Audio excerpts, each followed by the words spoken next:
mature, saying exactly what I said.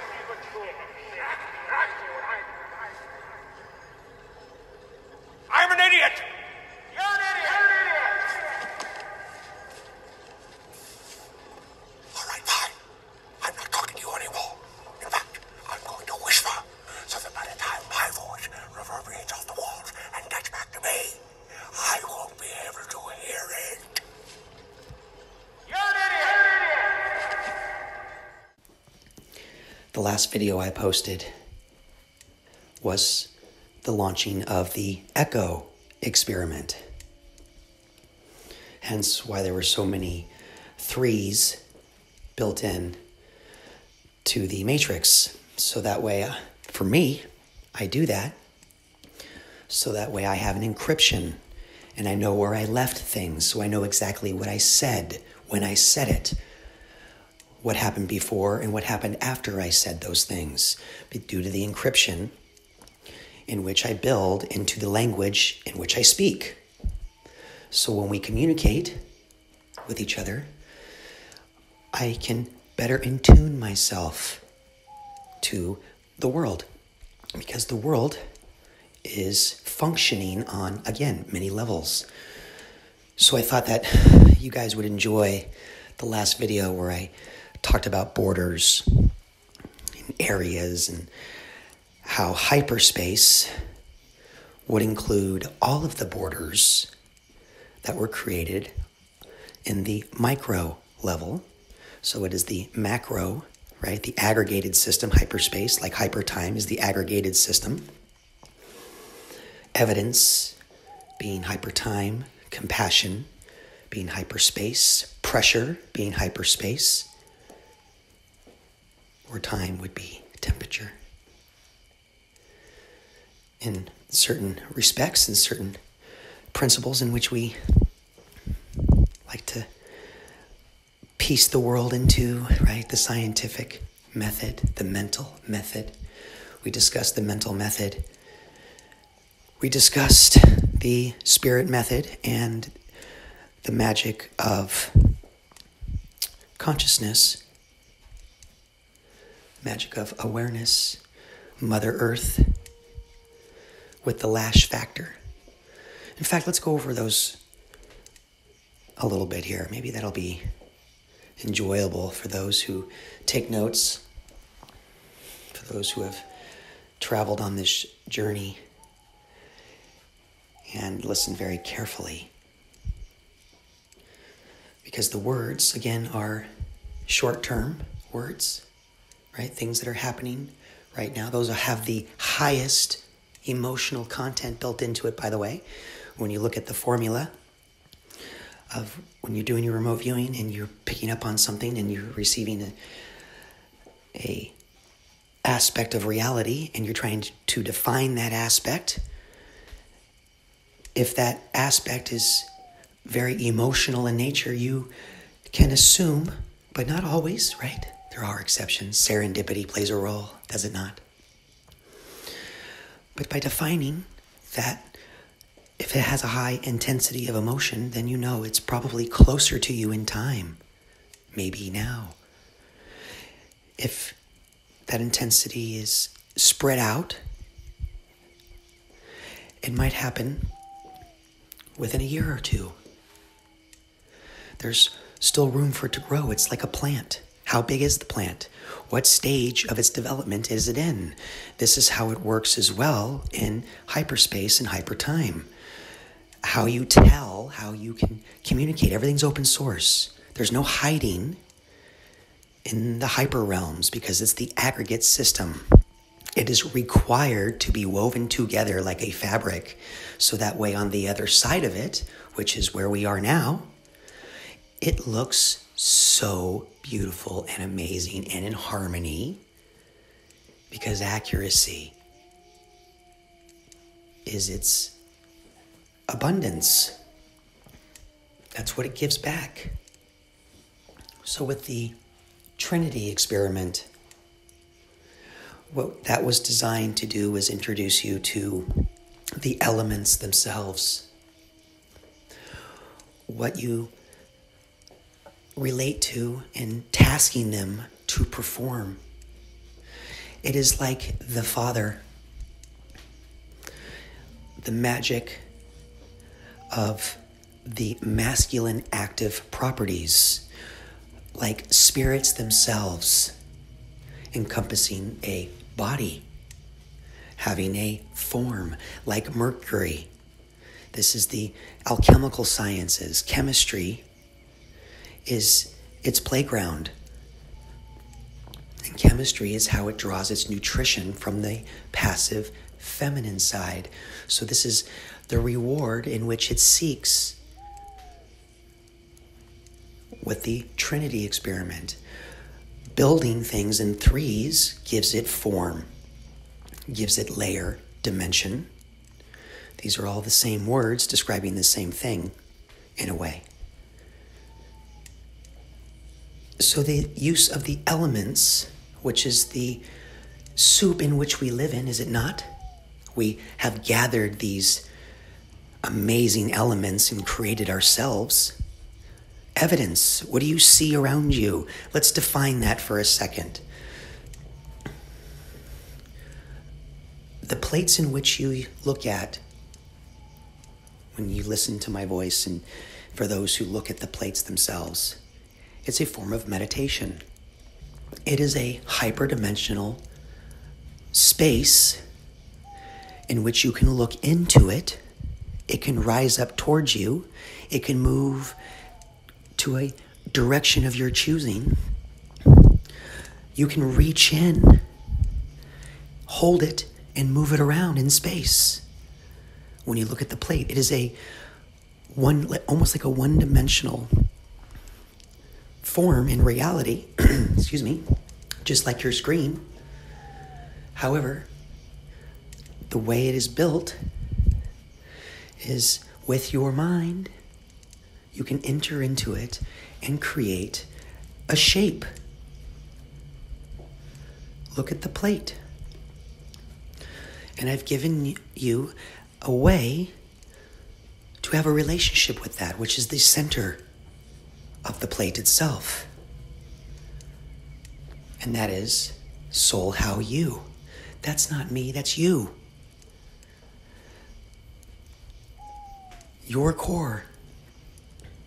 In hyperspace, you choose what it is. It's your choice. There's no better way to explain it than that. I have no other words to describe. When somebody runs across you in time or in space, regardless if it's in the aggregate or in the local, they can recognize you. You have a very specific frequency, tone, vibration, resonance, and that was the feminine magic in which we discussed, the passive, which I lovingly called the Lash factor. So the Trinity experiment was about the spirits themselves, right? The elements, how to incorporate them. And the Lash factor was about your muse, the egg instead of the chicken, right? So we looked at how the egg can bring you so many things, so many wonders, purpose, joy, right? These feelings is what the Lash factor teaches through the art and sciences of the feminine, which, I mean no disrespect to the women out there, but this is your magic. I am honored that I was given the opportunity to share this science with you, this lost science with you of Mother Earth. Anyway, it gets me emotional when I think about it, obviously, because it's the type of magic that it is. But if you're interested, that's what it's about. So it's Tantra in the Lash factor, where the sun's name becomes Tantra in your magic, and the moon becomes Arouse, and you become the Kundalini. Blessed, quite a euphoric experience to move about in the world and file your life in time for others to enjoy? Would it not be? It's a very powerful magic. I noticed a lot of people on the channel started shying away when it gets to that stuff because it's deep. It's not about ascension like it is in the Trinity experiments.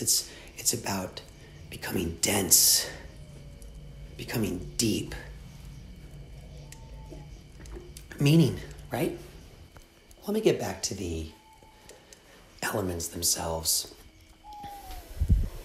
so we can have the structure aspects to the foundations of our reality, that which we use to filter our world. How do we see the world? In what mode are we in? What does our building look like? When we take in the information of the world, our library looks like what? Right? Our structure is what? Is it, again, your narrative is important. Do you see the world through the lens of a book? Do you see the world through the lens of your profession? Do you see the world through the lens of your education, of your family, right? What ideas have you held on to that give you a narrative and model in which you move about your day? Having that will assist you on making a path in a way that is, hopefully in harmony with the world, right? You don't want to cause violence or hurt anything, or, at least not too much, right? You want to, do it with the best possible care that you can as well, because you can accumulate good things along the way as well. And you want to be able to, be aware of those, if you are destructive in your daily habits, eventually destruction starts piling up around you like garbage would when you, consume. So you have to have a way to cleanse and purify. And that was what the third experiment was about. It's kind of like death. Okay?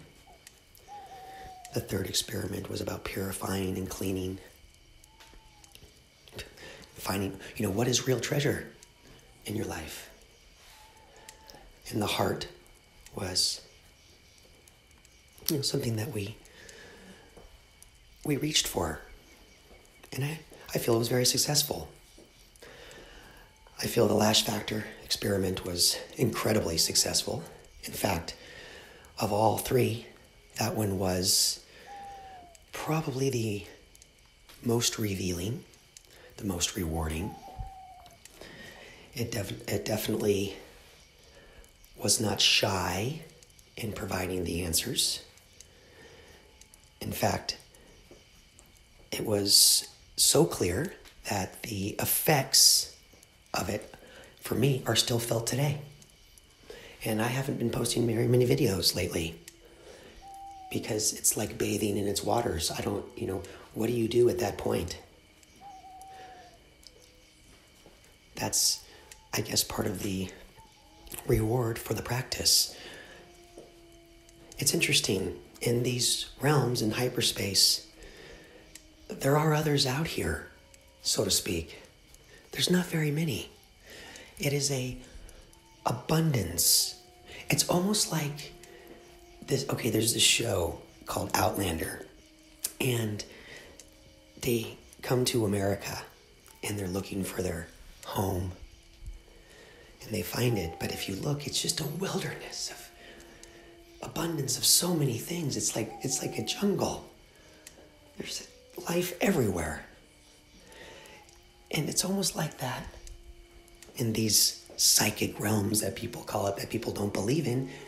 So there's not very many people. It's like you're an explorer, you're an adventurer. most people, when they reach the part like in Dune, when you stick your hand in the box and the pain, and the fear starts coming over you, because death, it's something that is real. It's not a fantasy. We know, not believe, in the power in which it possesses. So you have to find a way to push through that. And when you do, it's a transformational process. This transformational process begins the cycles of time and space. For everything that has a space, it also has a time. So they are in a relationship. They become one. They become our connection to Source, to our Creator. Good, is it not? Beautiful. How do you describe something so immense? We do not know the ends of the earth. We do not know the depths or the heights. We have been told things about domes and radiation belts, lava pits, water underneath, crystal cores. But we have really no idea. So, with that being said, I bend my knee and submit myself to the idea that the world is infinite. Because I have not been convinced that anybody out there has reached the end of any of it. So there's always more to learn. There's always more to strive for. So I suggest, with Echo in this experiment, that what you are striving for is inside.